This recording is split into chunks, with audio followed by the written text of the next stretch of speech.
This is St. Louis on the Air from St. Louis Public Radio. I'm Elaine Cha. If you think rugby is rough, playing it in a wheelchair puts it on another level of intensity. And it's also known as murder ball for good reason. Played on a basketball court, wheelchair rugby combines elements of basketball and ice hockey. Two teams go 4-on-4, racing across the floor, battling to get a ball across a goal line. That means there's a lot of tackling and crashing involved. And since this full-contact sport debuted during the 1996 Paralympic Games, Team USA has only had male players. That will change at this summer's Paralympics, when the American team's roster includes its very first female player, St. Louis University Assistant Professor Sarah Adam.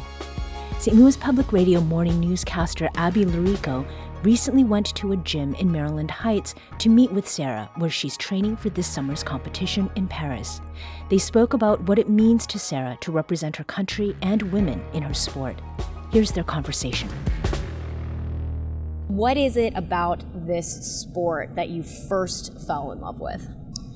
I think really more of the community of the people that play it and getting a chance to see how important adaptive sports was to improving, their quality of life, not only physically, but also socially, and having peer support in a way that's just really real and authentic, and just going through life. Like, how do I drive a car? How do I travel on an airplane as a quadriplegic? How do I get myself up and ready to go in the morning? Like, some of those basic things that they learned how to do straight out. They come out of rehab and they come to practice, and they're surrounded by all these guys that have a lot of physical limitations and are still out there being independent and living life and living it happily and successfully. And so I loved being a part of that community that helped bring other people up.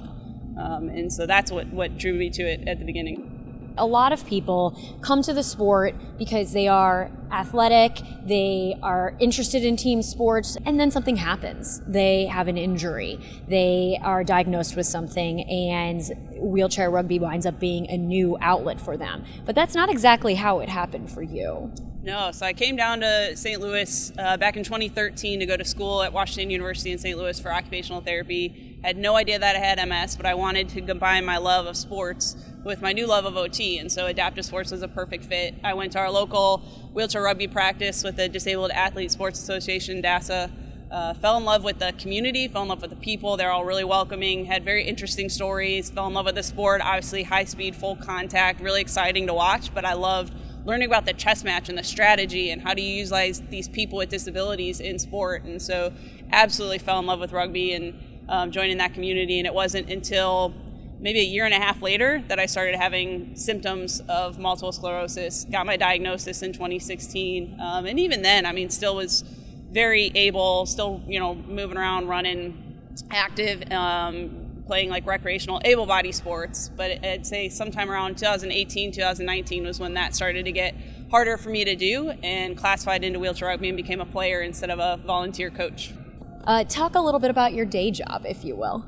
So I'm a professor over at St. Louis University for occupational therapy. So practiced clinically occupational therapy for 5 years, working with people with stroke and brain injury. And then, my diagnosis of multiple sclerosis makes it harder for me to move my body and do some of the physical things that I needed to do as a therapist. So got as many years of clinical experience as I could and transitioned to being a professor, which I love, getting to teach students how to be fantastic OTs, and teaching and mentoring in the classroom kind of fit really well with my love for coaching and teaching and mentoring. I think it was always going to be the plan, so just did it in a little bit of a different way. Wheelchair and rugby, for people who have not seen the sport or heard of the sport but know a little bit about rugby, might not think the two go together very well, but adaptive is very important because it's not just a different version of the sport. There are true changes to it to make it something that people with different levels of physical ability can do, whether it's this or other sports. So your love for adaptive sports in general, talk about that. Wheelchair rugby is unique and a little bit hard to explain because truthfully it doesn't have that much in common with the able-bodied rugby. So, able-bodied rugby is on a field, a grass field. A lot more players. There's some similarities, like the full contact, obviously, and scoring a try, but it tends to be a little bit different when I'm trying to explain how wheelchair rugby is adapted to be able to be played for us, obviously being on a basketball court and some of the rules it's more of a mix of like hockey, basketball, football, rugby, all sorts of different sports to come into a brand new sport that's really different than any sport that's out there. So, but adapted obviously to be able to make it accessible for a lot of people that have more significant injuries. Hard for us as quadriplegics to compete effectively in some of the other para sports out there, adaptive sports out there, like basketball. We just don't have the function really to be an elite athlete in that sport. So we created our own one with wheelchair rugby. You've mentioned, by the way, elite level a couple of times. What do you consider elite level? Yeah, and I maybe oversay it, but I think it's important to note that the Paralympics are no different as far as the elite athlete level than the Olympics. We are parallel to the Olympics, so we train just as hard. We are the best at our sport in the world. We're the best of the best that are competing in their sport. And I love that atmosphere. I'm actually really excited to go to Paris to be around other elite athletes who are just, amazing at their craft and obsessed with their sport and the best at what they do. I love being around those type of people. And when you say full contact, we mean pretty full contact here. Yeah, so people are coming in as fast as they can push. And to give you an idea of how fast we push, my full court sprint is about 6 seconds. So I can get from one end of a basketball court to the other in 6 seconds. And you'll go that fast and crash into another wheelchair, full speed, flip over in our chairs. So it's exciting to watch.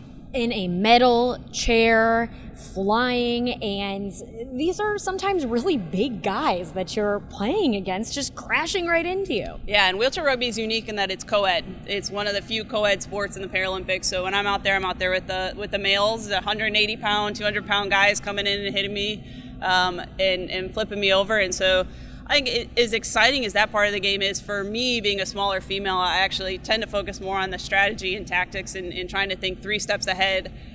Certainly giving the hits and taking the hits and being physical out there because you have to be.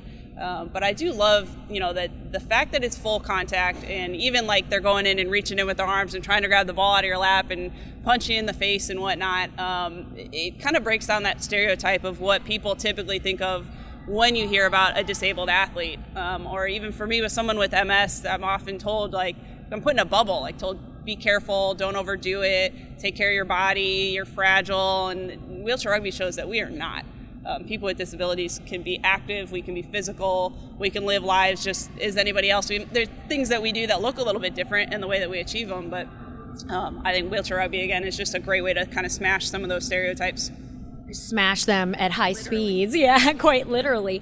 But you fell in love with this sport because of so many aspects of it that weren't necessarily personal at the time. And one might say, wow, how lucky you were to have found some kind of outlet before you even really needed it. Is that fair? Absolutely. I think, I almost went to school up north in a different university, and I would have never been as connected to adaptive sports because there weren't as many adaptive sports opportunities up there. So I would have still had MS and a lot of the challenges that I have today, but I would not have already been connected to an adaptive sport and a community of people with disabilities that helped me feel comfortable with my identity as a person with a disability. And I often say, even my background as an occupational therapist, who better than an OT to have to manage this disease that kind of has ups and downs and things that just get thrown at you, and figure out how to turn the page and figure out how to still live life despite some of the challenges. So absolutely give a ton of credit to where I'm at today was being connected with adaptive sports, and quickly connected, because it was a pretty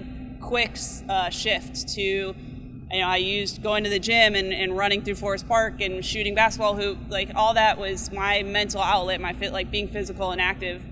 And I really quickly wasn't able to do that in the ways I was used to doing it. And so I could, if I did not have access to the adaptive sports equipment and knew that it was available, I would not have had access to that outlet, that physical activity. I wouldn't know how to do it. And so being able to have that quick access changed my life and put me on a better trajectory right away.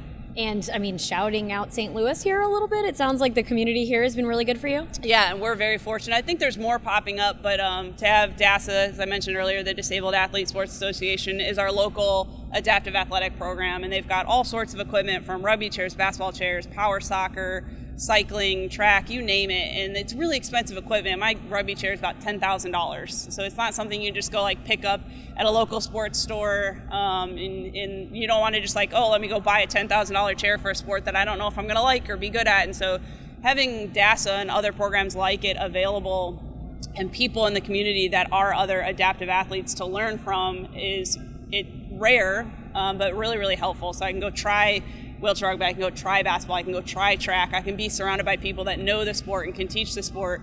And then also that be around people that have the mindset that I do as an athlete, that want to go out there and be physical and be active, and not let their disability slow them down. So I think it's a combination of a lot of things within our community here in St. Louis that have really helped me out. MS is a complicated condition that manifests itself in so many different ways in people, and then sometimes it manifests itself one way and then it changes into something different. How does MS look for you right now?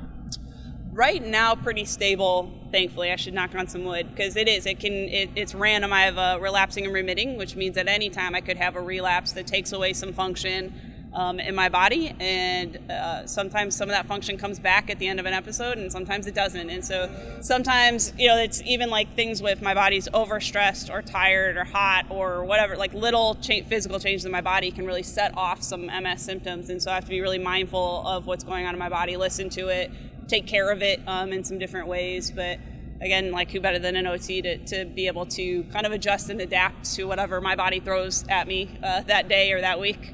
And that being said, though, it must be quite complicated, because it's not like you're saying, oh, here's my specific limitation and here's what I'm working around, and then I'm going to wake up tomorrow and it's going to be the exact same limitation. It could be really different day to day. It could also be very different week to week, month to month, game to game. How do you deal with training around that? It's scary, and it's something I, obviously have to think about, as much as you kind of want to push that aside and not think about it, not understand that that's your reality. But the reality is I could have a relapse that makes it so that I can't even go compete in Paris, or we can be in Paris and I have some days where I'm feeling really good. We're playing 5 games in 5 days. That's a lot to put my body through. I think we know that it's going to ebb and flow, and there's going to be games where I'm feeling really good and games where my body's not responding the way that I want it to. And so being really close with my teammates and transparent with them on where I'm at, and we adjust how I'm playing and my role on that court depending on how my body's feeling. And we kind of do the same thing with day-to-day training. Is I'm certainly listening to my body, but I'm pushing it, trying to figure out how to mentally overcome some of when it's not responding the way that I necessarily want it to. So I think it's visualizing for the future on what that might look like, and being prepared for as many different possibilities as possible. You just don't know. There are so many analogies quite often about a team being a family and being there for each other, even from afar, where you're all training right now in various parts of the country, only getting together in person every once in a while. But in a sport like this one, that is inherently so tough and so gritty in a lot of ways, but that also you're all there because you're dealing with some sort of physical limitations. What is that team vibe like then? How do you give each other the support that you need to say you're having a tough day and you might be in a different type of pain, but then also encouraging each other and saying, come on, we got to get out there and we got to win this? Yeah, I think the Paralympics is a really interesting dynamic in that respect, that we've all got something really tough that we're working through. We all have some sort of disability and adversity that we've lived through, and have just a different understanding and respect for what every athlete goes through to be able to train and compete. And I think you see that within a team and my teammates, and also with other teams as well. When we're on that court, we're battling, and there are no friends out there. But off the court, I think there is just an added level of respect. But also, that's part of what I love about finding a sports community, is they're like-minded. They're like me, that I'm saying I'm not going to let my disability stop me. There are days where I'm feeling horrible, and it's no, you've got to get up, you got to move, you got to put in the work, and not let your body or not let your circumstances slow you down or be an excuse. Let's talk about this journey to Paris that we are really, looking forward to, practicing for. Everything, all signs are pointing to Paris, all the practice and the training. First off, just kind of give me, how did this all happen? How did you get to this elite level like this, that we can even be talking about competing at that high level? Yeah, it's still very surreal. I don't know that when I started playing wheelchair rugby, Team USA and the Paralympics was really on my radar. I got invited to a Team USA tryout in 2021, and even then you go and you think, just that'll be fun. I get to see kind of how I match up with some of the best in the world, and an interesting experience. And then made it through the first day of tryouts, and then the second day of tryouts, and then the third day of tryouts, and I'm like, I'm going to make this team, holy cow. And I did, and that first year I thought, I'm not going to travel. I didn't even tell my boss, because I was like, I'm not going to travel to the competitions. I'm new, and went to every competition that year, and then slowly kept working. And I mean, I'm somebody who, once I put my mind to something that I want, I'm going to work really hard and figure it out and find a way. And so, with the support of my teammates and coaches and personal trainers and family and friends, and it's taken a village, but figured out how to prepare my body and study a bunch of film and train hard, and now it's all coming to fruition, and really excited. I've got less than 100 days before we're in Paris, and feeling really good about where we're at, not only learning the game and understanding the game plan and the strategy and tactics and relationship with my teammates, and my body feels really good. So I think I'm just excited to get there, quite frankly. Kind of wish it was right now. I can't imagine anybody getting to represent Team USA in anything and not being just thrilled at the stage, the level, the opportunity. But Team USA in this sport has a history. I mean, this is an elite team. You're an elite athlete on an elite team. So how has that been feeling? How have you worked to kind of make sure that you're, I don't want to say fitting in, but finding your groove with that team? Yeah, Team USA for wheelchair rugby is steeped in history, and we've been on the podium at every Paralympics, so there's certainly that pressure to go out there and win. We're ranked number 1 in the world, so when you hit that court, there's the teams that are going to go after you and give their best, and there's a level of expectation of excellence out of each of us, and I love that. I think that's what really we bring each other up with that expectation, hold each other accountable. It gives me an extra level.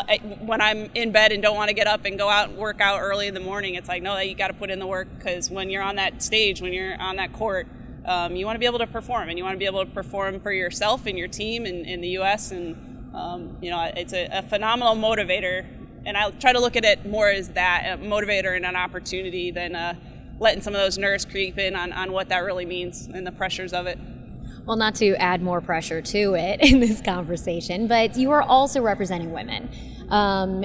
You are the first woman to make this team and go this far.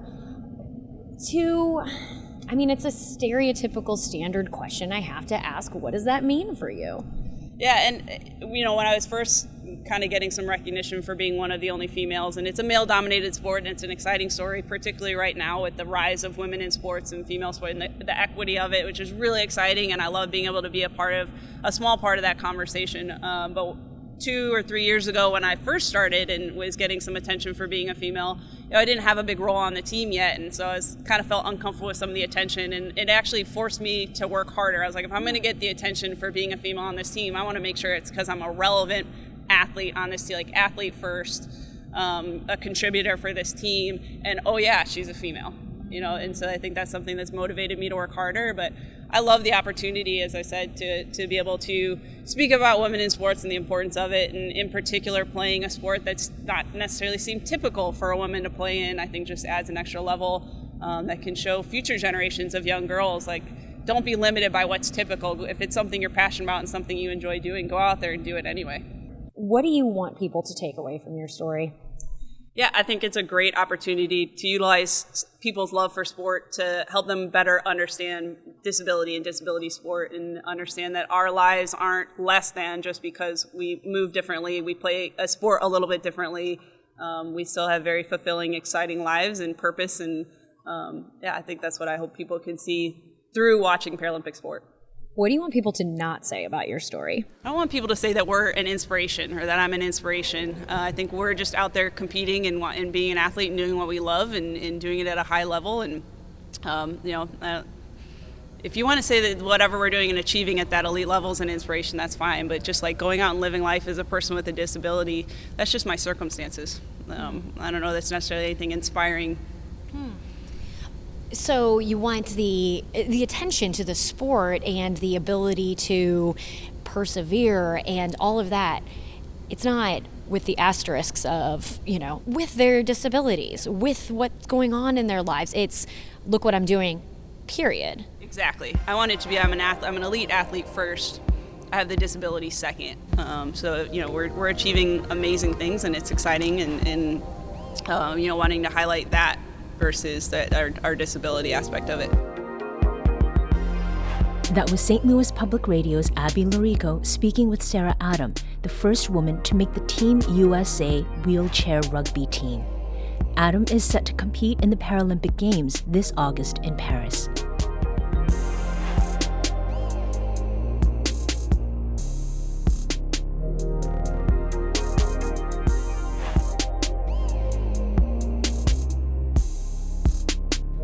This podcast was produced by Abby Lorico and edited by Aula Kuziz. Podcast design by Aaron Dorr. Our executive producer is Alex Hoyer. St. Louis on the Air is a production of St. Louis Public Radio. Understanding starts here.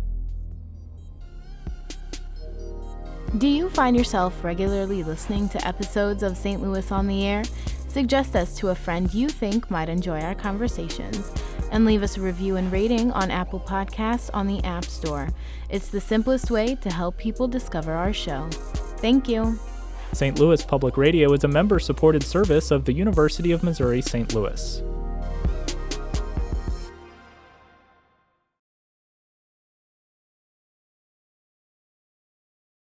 Support comes from the Missouri Forest Products Association, providing more than 41,000 jobs in the production of wood pallets, railroad ties, white oak barrels, hardwood floors, and more. Details at choosewood.com.